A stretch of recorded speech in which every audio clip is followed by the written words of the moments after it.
সবাইকে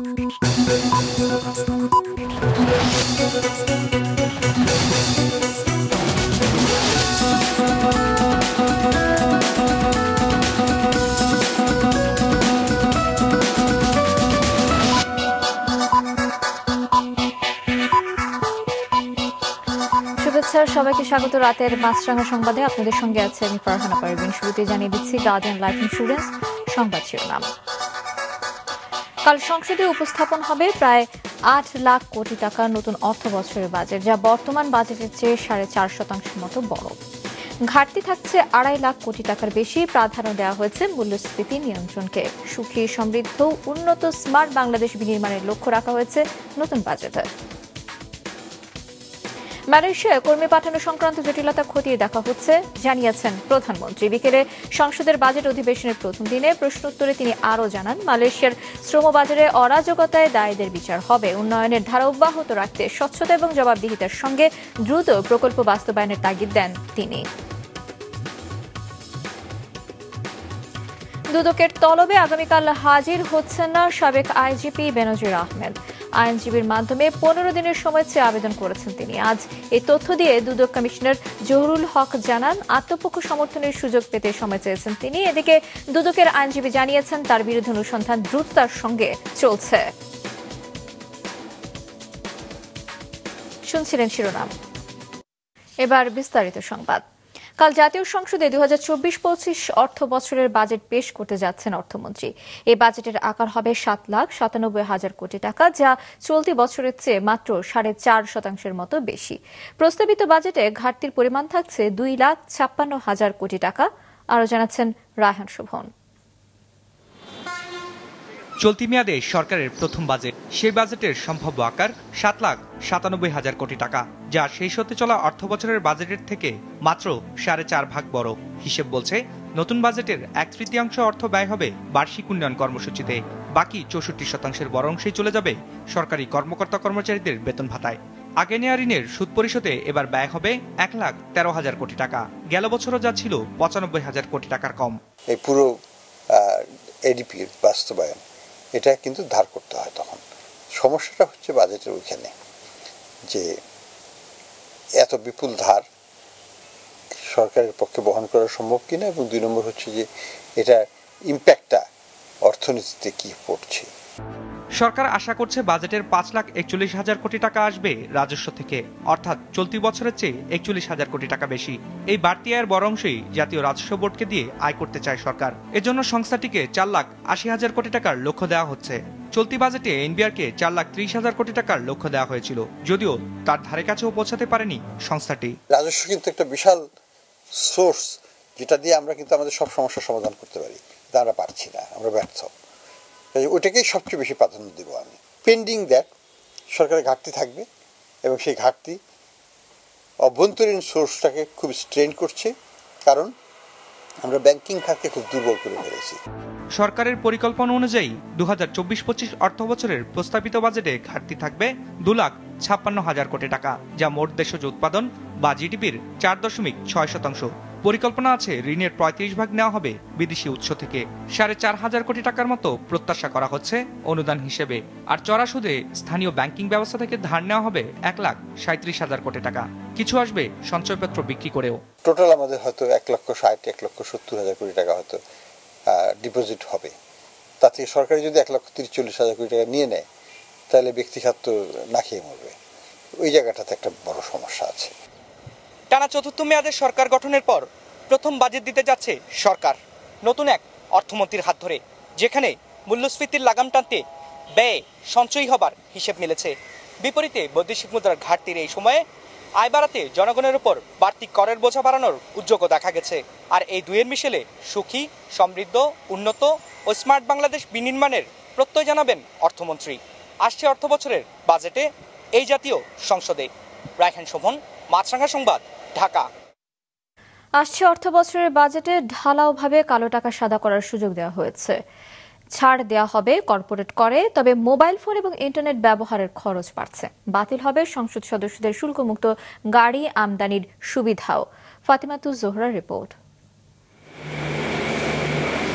বিদেশ থেকে গাড়ি আমদানিতে কোনো কর দিতে হয় না সংসদ সদস্যদের। সংসদের 5 বছরের মেয়াদে একটি করে এমন শুল্কমুক্ত গাড়ি কেনার সুযোগ পান এমপিরা। তবে আসছে অর্থ বছর থেকে এই সুবিধা আর নাও থাকতে পারে। জানা গেছে সংসদ সদস্যদের গাড়ি আমদানিতে 25% শুল্ক ও 15% মূসক আরোপের প্রস্তাব করবেন অর্থমন্ত্রী প্রস্তাবিত বাজেটে। তবে ব্যবসায়ীদের কিছুটা ছাড় দেওয়ার আভাস মিলেছে। জানা গেছে পুঁজিবাজারে তালিকাভুক্ত কোম্পানির কর হার বর্তমানে 22.5% থেকে কমিয়ে 20% করা হবে। আর পুঁজিবাজারে তালিকাভুক্ত নয় এমন প্রতিষ্ঠানও 2.5% করে কর ছাড় পাবে।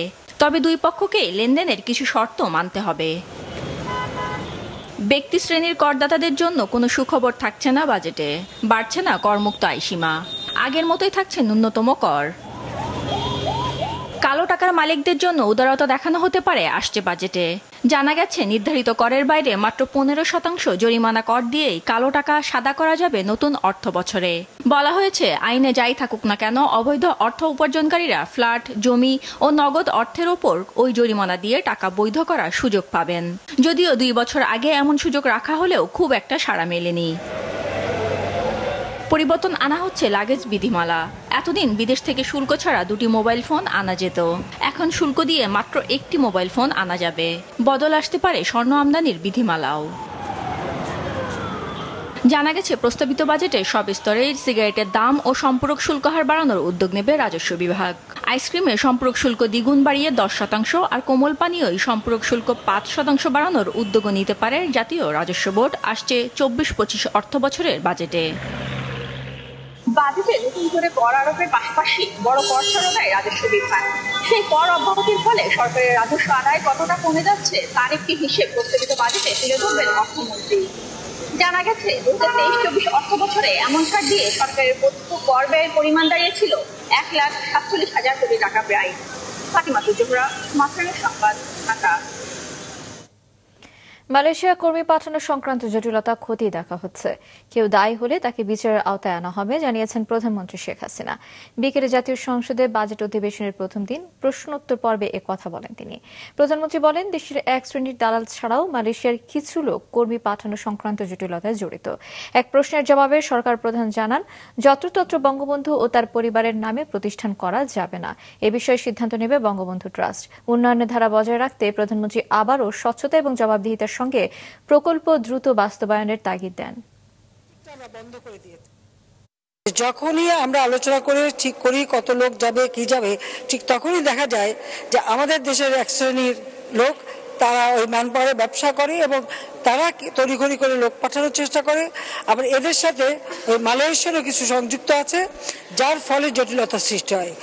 মানুষকে বারবার আমরা বলছি যে এভাবে না যাওয়া, তারা সোজাসুজি যেটা নিয়ম সেই নিয়ম মেনে যদি চলে তাহলে কিন্তু এই বিপদগুলির সৃষ্টি হয় না।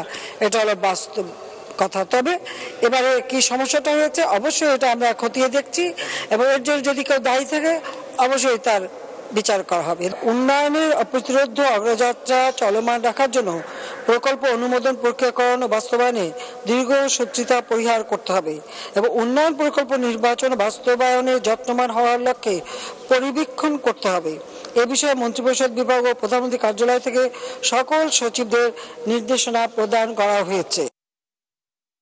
বাংলাদেশ থেকে যেসব কর্মী যেতে পারেনি তাদের নিতে নতুন করে আয়ের সময় বাড়াবে না মালয়েশিয়া, জানিয়েছেন ঢাকায় দেশটির হাইকমিশনার হাজনা মোহাম্মদ হাশিম। সকালে প্রবাসী কল্যাণ ভবনে প্রবাসী কল্যাণ প্রতিমন্ত্রীর সঙ্গে বৈঠক শেষে তিনি জানান, শ্রমবাজারে শৃঙ্খলা আনতে এটি তাদের সরকারের সিদ্ধান্ত।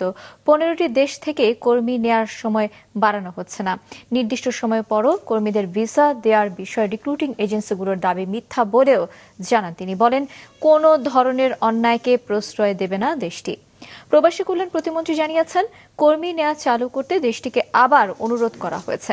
যেসব কর্মী যেতে পারেননি তাদের টাকা ফেরত পাওয়া নিশ্চিত করার কথাও জানান তিনি।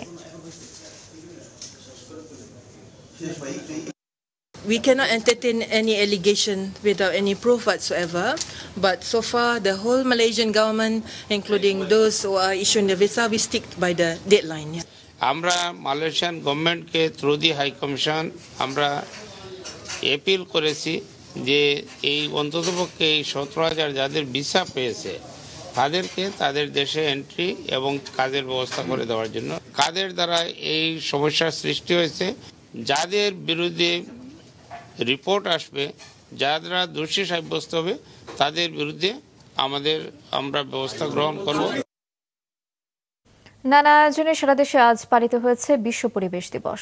যে কোনো উন্নয়ন পরিকল্পনার সময় পরিবেশ সংরক্ষণ নিশ্চিত করার পাশাপাশি একটি গাছ কাটলে 3টি গাছ লাগানোর তাগিদ দিয়েছেন প্রধানমন্ত্রী শেখ হাসিনা। সকালে ওসমানী স্মৃতি মিলনায়তনে বিশ্ব পরিবেশ দিবস ও পরিবেশ মেলা এবং জাতীয় বৃক্ষরোপণ অভিযান উপলক্ষে আয়োজিত অনুষ্ঠানে এ কথা বলেন তিনি। প্রধানমন্ত্রী ব্যক্তিগত পর্যায়ে পলিথিন ব্যবহার বন্ধ এবং পচনশীল পাটের ব্যাগ বাণিজ্যিকীকরণের পরিকল্পনার কথা জানান। পরে সামাজিক বনায়নে অংশগ্রহণকারী সর্বোচ্চ লভ্যাংশপ্রাপ্ত 10 জন উপকারভোগীর হাতে টাকা তুলে দেন প্রধানমন্ত্রী। এছাড়া প্রধানমন্ত্রীর জাতীয় পুরস্কারপ্রাপ্ত 34 জনের হাতে তুলে দেন তিনি।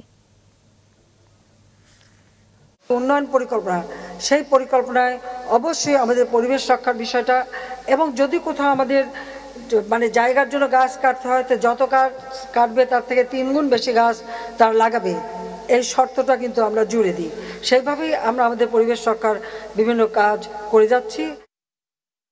দুদকে হাজির হতে 15 দিনের সময়ের আবেদন করেছেন সাবেক পুলিশ প্রধান বেনজির আহমেদ। জানিয়েছেন দুর্নীতি দমন কমিশনার জহুরুল হক। আগামীকাল তার দুদকে হাজির হওয়ার কথা ছিল। রিপোর্ট করছেন হাসনান তানভীর।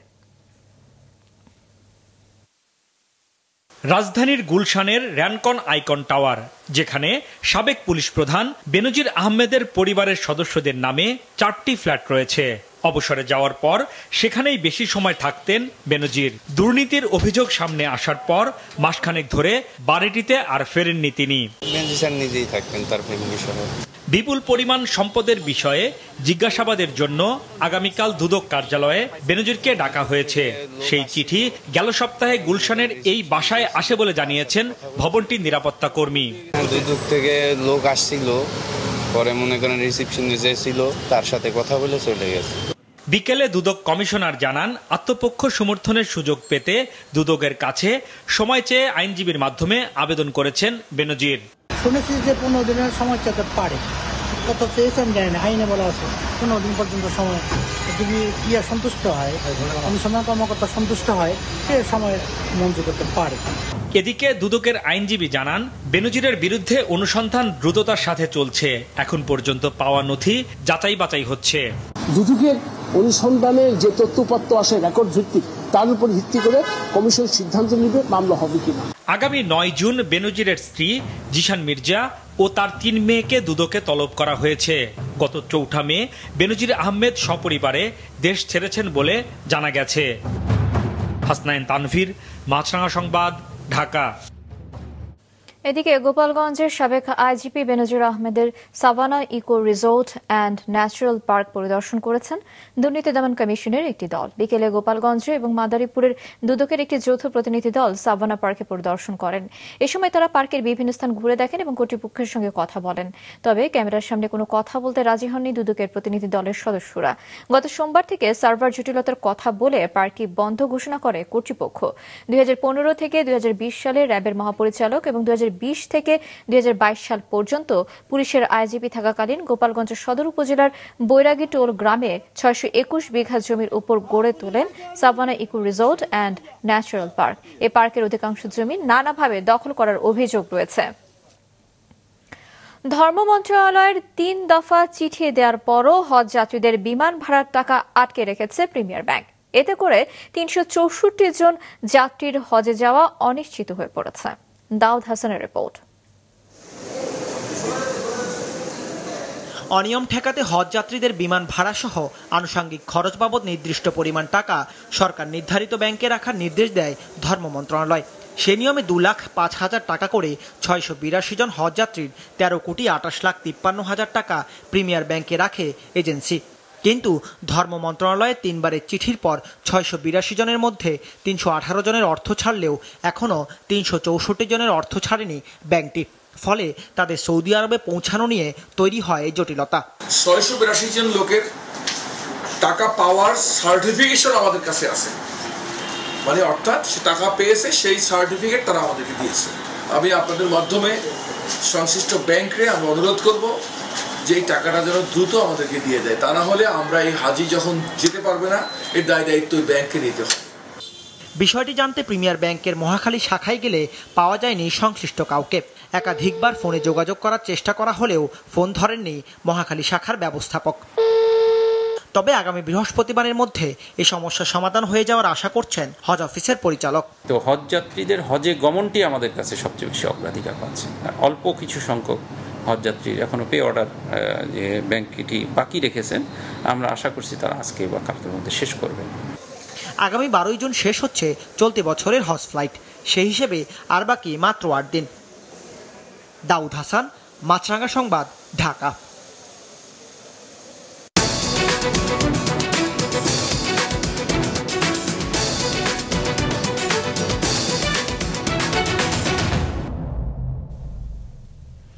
ভারতের নির্বাচন প্রসঙ্গ সব ঠিক থাকলে ভারতের তৃতীয়বারের জন্য সরকার গঠন করতে চলেছে বিজেপি নেতৃত্বাধীন এনডিএ জোট। অন্যতম শরিক অন্ধ্রপ্রদেশের চন্দ্রবাবু নাইডু এবং বিহারের নীতিশ কুমার সমর্থন দিয়েছেন বিজেপিকে। আগামী 8 জুন শনিবার প্রধানমন্ত্রী হিসেবে শপথ নিতে পারেন নরেন্দ্র মোদী। এর মধ্যে সংসদ ভেঙে দিয়েছেন দেশটির রাষ্ট্রপতি। Desk report. নির্বাচনের ফল ঘোষণার একদিন পর পদ থেকে সরে দাঁড়ালেন ভারতের প্রধানমন্ত্রী নরেন্দ্র মোদী। রাষ্ট্রপতি ভবনে গিয়ে পদত্যাগ করলে তার ইস্তফা গ্রহণ করেন দ্রৌপদী মুর্মু। নতুন সরকার গঠনের প্রক্রিয়া শুরুর অংশ হিসেবে সংসদ ভেঙে দেওয়ার সুপারিশ করেন প্রধানমন্ত্রী নরেন্দ্র মোদী, যা গ্রহণ করে চলতি 17তম লোকসভার বিলুপ্তি ঘোষণা করেছেন রাষ্ট্রপতি।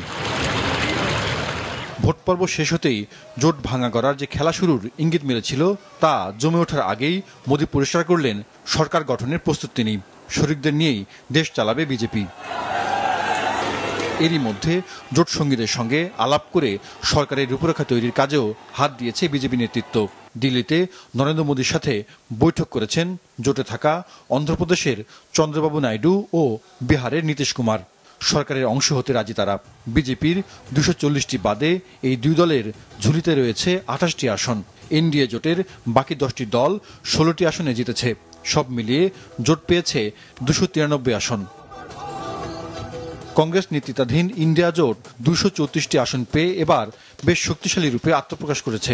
পরবর্তী করণীয় ঠিক করতে আজ দিনভর তারাও বেশ কয়েকটি বৈঠক করেছে। জাহিদুর রহমান, মাছরাঙা নিউজ ডেস্ক।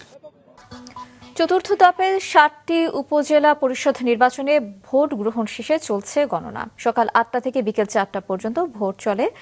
রাজশাহী এবং কুমিল্লা সহ কিছু এলাকায় বিচ্ছিন্ন সহিংসতার খবর পাওয়া যায়। সিলেটে বন্যার পানি এবং বৃষ্টি উপেক্ষা করে ভোট দিতে যেতে হয় ভোটারদের। এ ধাপে উপজেলা পরিষদ নির্বাচনে মোট প্রার্থী 721 জন। এর মধ্যে চেয়ারম্যান পদে 251, ভাইস চেয়ারম্যান 265 এবং নারী ভাইস চেয়ারম্যান পদে 205 জন। বিকেলে ভোট শেষে সিইসি জানান 5146টি কেন্দ্রের মধ্যে প্রাপ্ত 2089টি কেন্দ্রের ফলাফল অনুযায়ী 34% বেশি ভোট পড়েছে। আমরা খুবই সন্তুষ্ট, নির্বাচনটা শান্তিপূর্ণ হয়েছে। মেজর কোনো ইনসিডেন্ট, আমরা বিশেষ করে সহিংসতা হয়নি, সেটা একদিক থেকে স্যাটিসফাইং একটা ইস্যু। কিন্তু এগুলো বিচার বিশ্লেষণ, এগুলো পলিটিক্যাল বিচার বিশ্লেষণটা আমরা এখন করতে পারবো না। এইচএসসি পরীক্ষা নকলমুক্ত পরিবেশে সুষ্ঠু ও সুন্দর পরিবেশে অনুষ্ঠানের জন্য 29 জুন থেকে 11 আগস্ট পর্যন্ত দেশের সকল কোচিং সেন্টার বন্ধ রাখার নির্দেশনা দিয়েছে শিক্ষা মন্ত্রণালয়। আসন্ন এইচএসসি পরীক্ষার সার্বিক কার্যক্রম নিয়ে দুপুরে মন্ত্রণালয়ের সভাকক্ষে এই ব্রিফিংয়ে কথা বলেন শিক্ষামন্ত্রী মুহিবুল হাসান চৌধুরী। মন্ত্রী জানান, প্রতিবছর এপ্রিল মাসের প্রথম সপ্তাহে পরীক্ষা শুরু হওয়ার কথা থাকলেও কোভিড-19 অতিমারির কারণে গত 3 বছর এটি সম্ভব হয়নি। বর্তমানে এই পরিস্থিতি কাটিয়ে ওঠার চেষ্টা করা হচ্ছে। এবারে মোট পরীক্ষার্থী সংখ্যা 14,50,790 জন।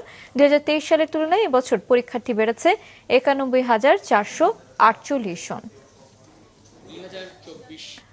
র্যাবকে আরও আধুনিক এবং ত্রিমাত্রিক স্মার্ট বাহিনী হিসেবে গড়ে তুলতে চান এলিট ফোর্সটির নতুন মহাপরিচালক ব্যারিস্টার মোহাম্মদ হারুনুর রশিদ। পুলিশের অতিরিক্ত আইজিপি হারুনুর রশিদ আজ র্যাব প্রধান হিসেবে যোগ দিয়ে বঙ্গবন্ধুর প্রতিকৃতি, 15 আগস্ট নিহত বনানীতে বঙ্গবন্ধু পরিবারের সদস্যদের কবরে ফুল দিয়ে শ্রদ্ধা জানানোর শেষে এমন মন্তব্য করেন। তবে র্যাবের ভাবমূর্তি এবং যুক্তরাষ্ট্রের নিষেধাজ্ঞা নিয়ে প্রশ্ন করা হলে এই বিষয়ে সরাসরি কোনো উত্তর দেননি বাহিনীর নতুন প্রধান। সাগররুনি হত্যাকাণ্ডের তদন্তের দায়িত্ব থাকা র্যাব এবার বিষয়টি সুরাহা করতে পারবে কিনা এমন প্রশ্নের উত্তরে র্যাবের নতুন ডিজি জানান, তিনি আন্তরিকতার সঙ্গে বিষয়টি দেখবেন। রাতের সংবাদ শেষ করছি, তার আগে গার্ডিয়ান লাইফ ইন্স্যুরেন্স সংবাদ শিরোনামগুলো আরো একবার। কাল সংসদে উঠছে প্রায় 8 লাখ কোটি টাকার বাজেট। প্রাধান্য পাবে মূল্যস্ফীতি নিয়ন্ত্রণ, থাকবে সমৃদ্ধ স্মার্ট দেশ করার প্রত্যয়। মালয়েশিয়া শ্রমবাজারে অরাজকতায় দায়ীদের বিচার হবে, সংসদে জানালেন প্রধানমন্ত্রী। উন্নয়নের ধারা ধরে রাখতে দ্রুত প্রকল্প শেষ করার তাগিদ। দুদকের তলবে কাল হাজির হচ্ছেন না বেনজির, 15 দিনের সময় চেয়েছে আবেদন, দ্রুত চলছে অনুসন্ধান, জানালেন আইনজীবী। ছিল এখনকার মতো। ফেসবুকে আপডেট পেতে ভিজিট করুন মাছরাঙা টেলিভিশনের পেজে, ইউটিউব চ্যানেলেও দেখতে পারেন আমাদের সংবাদ প্রতিবেদন এবং অনুষ্ঠান। দর্শক, রাস্তায় ধুলো এবং ধোঁয়া ফুসফুসের ক্ষতির কারণ হতে পারে, তাই জীবাণু এবং ফুসফুসের সংক্রমণ থেকে সুরক্ষিত থাকতে ব্যবহার করুন ফেস মাস্ক। এতক্ষণ সঙ্গে থাকার জন্য ধন্যবাদ।